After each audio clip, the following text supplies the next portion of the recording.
Hi, I'm Antonio Sala, and in this video we are going to explain the modeling of this sort of pendulum in the upright unstable position or close to it. So we will model it with nonlinear differential equations. We'll linearize such equations around the upright equilibrium point. We'll obtain the Laplace transform, the Laplace domain representation of the linearized model, and we'll use such a model to obtain, let's say, the free response from an initial angle out of equilibrium. So, let us first describe our system. Our system will be a rigid body with some moment of inertia, capital J, with some mass, capital M, articulated at a fixed point down here. Then the weight will be m times the gravity constant. It will provide a torque which will rotate this mass. The angle of the position will be called alpha, and such a torque may be counteracted with a motor, a manipulated torque, which will be somehow mechanically linked to this bottom articulation joint.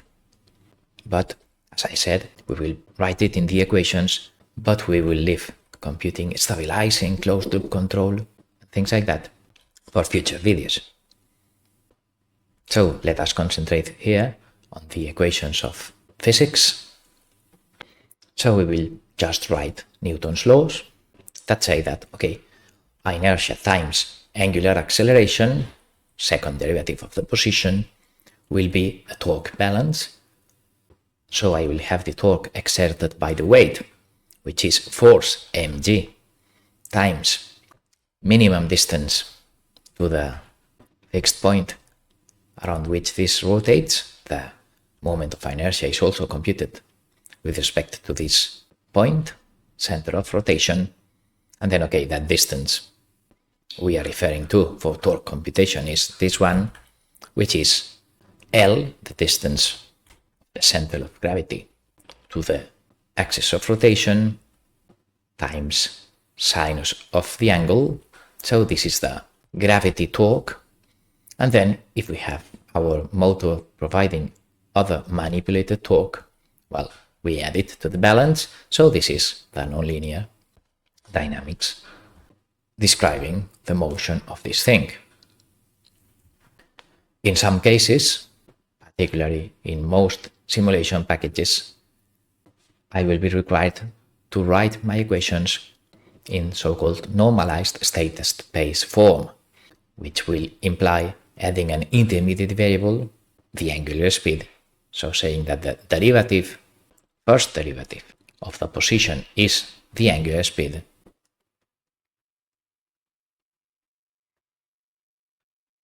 And the first derivative of the angular speed, which is the acceleration, of course, is this thing. Then these two state equations, in which only first derivatives appear, will be the core of the normalized representation. But okay, normalized representation will require dividing by j to leave the derivatives alone at the left-hand side of the equal sign. But okay, the thing is that in our developments here, we will not need the normalized state representation because Laplace transform can be carried out on second derivatives. So we'll keep this non-normalized, let's say, representation. So let us now linearize this, because the sinus is a nonlinear expression, so we need to linearize this in order to carry out Laplace transform techniques. So in a general equilibrium point, sinus of alpha will be linearized as the increment of this being equal to the partial derivative at a given equilibrium point times the increment of angle. But okay, if the equilibrium point is 0, then the cosinus is 1, And then we get the well-known expression that sinus of alpha is approximately equal to alpha for small angles. So for small angles, I can approximate the true equation that there, which will be valid for the upright position, for the bottom stable position, or for any alpha. Well, for angles close to the upright position, this will be the linearized approximation. And now we are in position to start applying Laplace techniques to solve this equation and to obtain transfer functions and whatever. So let us apply Laplace transform. How? Well, the right-hand side of this equation is linear, so Laplace transform is trivial, just rewriting, okay?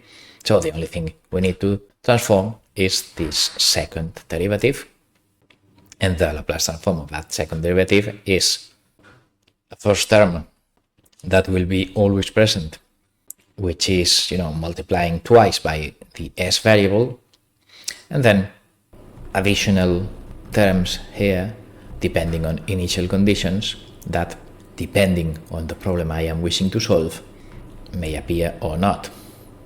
In the case we are analyzing later on, we will need this thing, but if, for instance, we were just concentrated on force response and designing stabilizing PID controllers, then this may not be needed because we would work only with the transfer function. But okay, just let's put everything in. This is the Laplace transform of this second derivative. So if I replace that thing there and I move this initial condition term to the other side of the equality changing sign, and I move this thing to the left-hand side of the equality, then I get this thing. If I were going to use only the transfer function, the force response, but okay, I add the initial condition terms, which will be these ones in here. So this is the Laplace domain representation of the differential equation, but okay, usually we solve for my desired output of interest, so we will solve for alpha dividing by this thing that multiplies alpha. So I will get this beautiful thing in cyan and red and blue and whatever. You can pause if you wish. And also, as a next step, just for cosmetic reasons, I will divide numerator and denominator of this fraction by j and carry out extra operations. So I will get the expression in here. So the thing that multiplies input will be the transfer function. This thing will be the initial condition term. And as the important thing later on will be the poles, the roots of the denominator, well, as let's say s squared minus 9 is s plus 3 times s minus 3, then if I call the square root of this mgl over j as p, the pole, something like that, well, the thing is that I can express the system dynamics as this expression down here. So this will be the transfer function, and this will be the initial condition term that will be used in computing, time response expression if initial conditions are not in equilibrium. So this will end, the neat and pretty representation of the system in Laplace domain.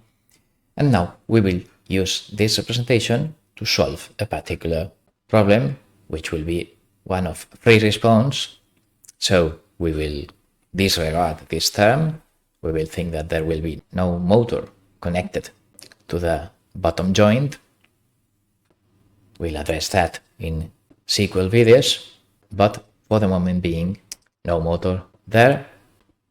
And we'll also consider, just for simplicity, in the partial fraction expansion, that initial speed will be 0, so the problem we will be solving will be just that I am holding, let's say, with my hand that pendulum at a particular non-zero from equilibrium angle, and then I will just stop holding it and then it will fall. So well, if we replace all those things for my particular problem setting, alpha of s will only be this initial condition term, and if I carry out partial fraction expansion, I get this thing, one residue for each real root. You can check that this is the correct expansion by, putting them to common denominator and carrying out operations. You can pause if you wish. Things that once we have this partial fraction expansion, then this s plus p carrying out inverse Laplace transform will end up yielding this stable exponential with negative coefficient, and this s minus p will get this exponential with positive coefficient, which will be unstable and it will go to infinity. So the equilibrium point of the pendulum we are analyzing is unstable. If there is any initial deviation alpha 0, which is not 0, say 1,000th of a degree, then the response will diverge to infinity. So this means that the equilibrium is unstable, which of course we knew, let's say, by common sense. But once the angle drifts away from 0, then the predictions of my linear system are no longer valid. So the true nonlinear pendulum will not go to infinity. It will for sure oscillate around the stable downwards equilibrium point, and if there is some friction, then it will end up in the stable equilibrium. In this model there is no friction, so it will never stop. But okay, linearized approximations just diverge to infinity cannot be used to predict the behavior of this when we are significantly away of the upright equilibrium. But well, that's what linearized approximations are. So we will end here. In this video, we modeled this dynamic system. We linearized it for small deviations around the upright unstable vertical position. We obtained the Laplace domain representation, transfer function times input plus initial condition term, and we used that representation to compute the free response from an initial non-zero angular deviation, and we checked that, of course, it went away to infinity, showing that the equilibrium point was unstable. So we finish with this. Thanks for watching.